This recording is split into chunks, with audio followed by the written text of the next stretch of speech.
I called one of our priests in charge of education. My brother, but parents have succeeded in bending the schools to their own will. Some where parents are providing aqua. No, someone come or jalata, but it's happening. Ndewonu ụmụnne m ndị Igbo ndị ọma njem ọnụ, ekelekwa m unu. Ebe nsi ewetara unu ozi a bụ n'ụlọ ozi ndị sim.ha asịrị FM. Aka m bụkwa nwanne gị nwoke 042 Solex, onye akụkọ ụwa. Ihe onyonyo a ị na-ahụ n'iru ebe a bụ ozi nke si n'aka nwanne anyị nwoke bụ onye ụkọchukwu, bụ onye nke aha ya bụ Reverend Fada Uche Asogwa. Reverend Fada Uche Asogwa bụ onye ụkọchukwu ụka Katọlik na Diocese Nsukka nke dị na steeti Enugu.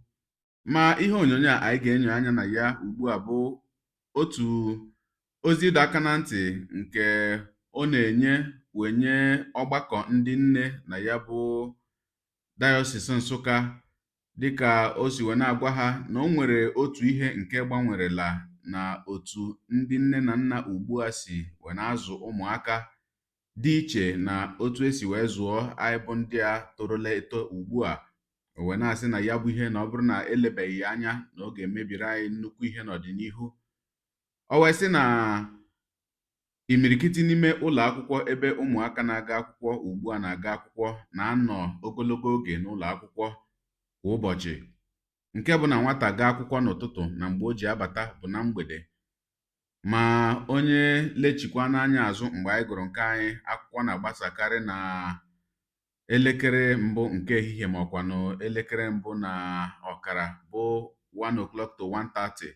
Mana ugbu a ọtụtụ ụlọ akwụkwọ na-agbasazi na elekere nke 3 na elekere nke 4 nke mgbede.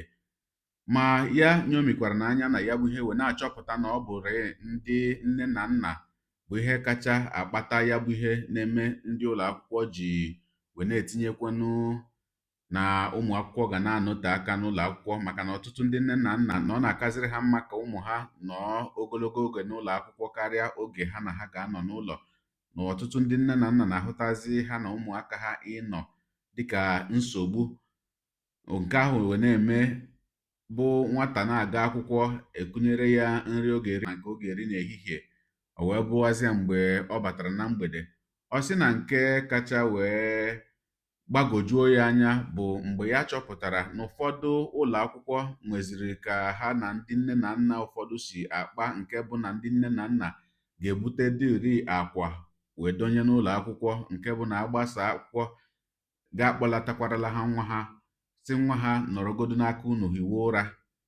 Ogologo okwu adị mmanụ ka mgbede, ya mere buru oche gị kpụdobe nso ma nọrọ ala ka anyị nyoo anya na ya bụ ihe onyonyo ma nụrụ n'olu nwanne anyị nwoke a bụ Reverend Fada Felix Uche Asogwa.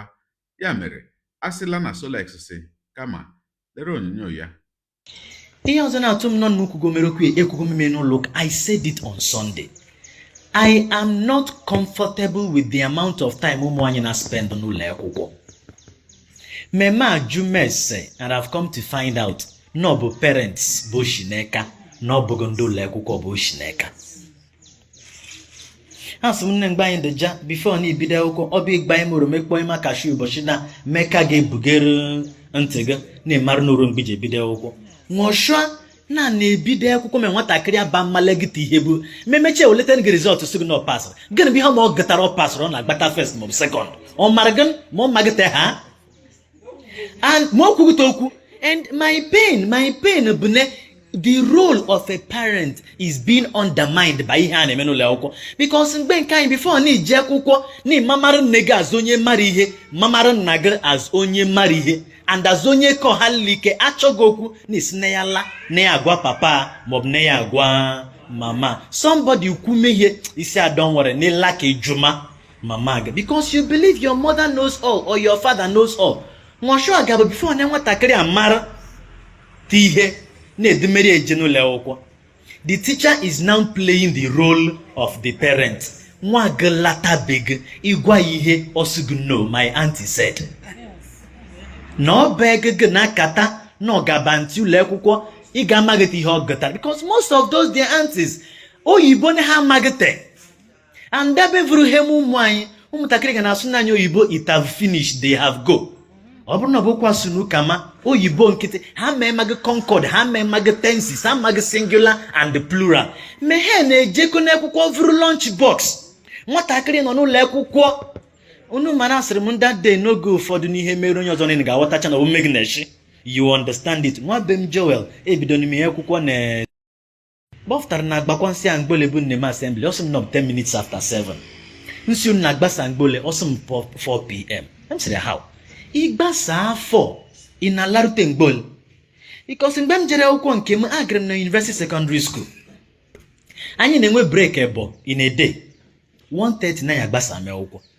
By 2:30 ni ganomabunu kumure shwetete gbite akwụkwọ ewu jeme block jeme catechism. Ụmụ anyị eji egete catechism eji egete block. Father Tony nwere onye jere nye communion, nwatakịrị na the family ga na-akwa akwa gịnị bụ na-akwa n'ike agụma ya ebe 6 bọkala je akwụkwọ. Nwatakịrị dị m kọ na primary school asị aja samafere ọbakwaghara na ya shide akwụkwọ lajan n'ike agụma ya ji ike ole asafere.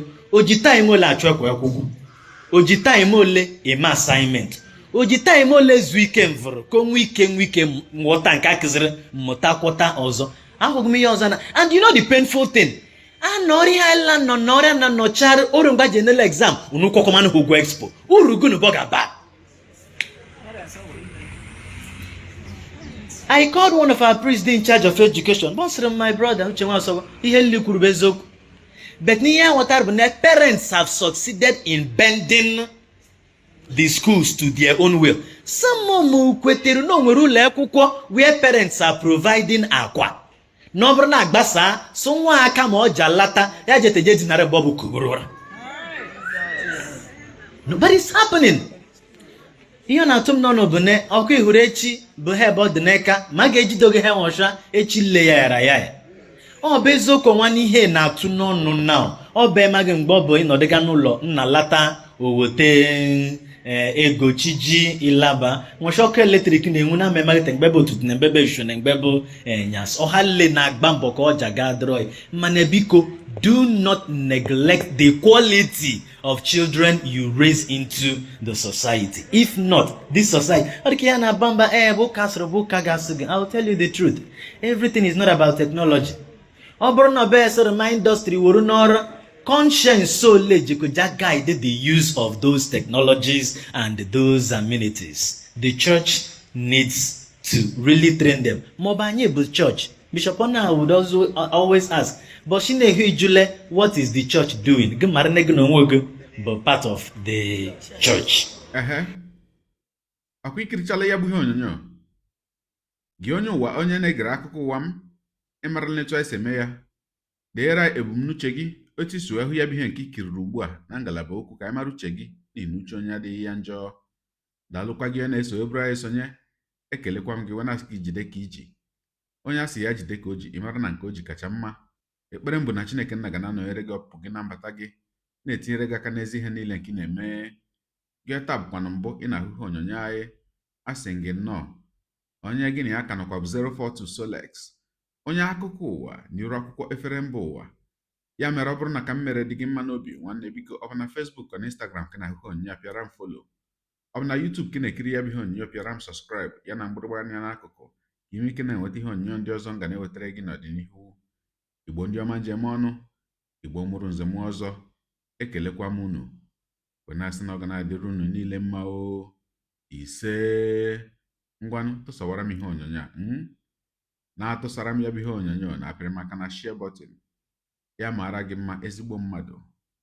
Udo dịrị unu.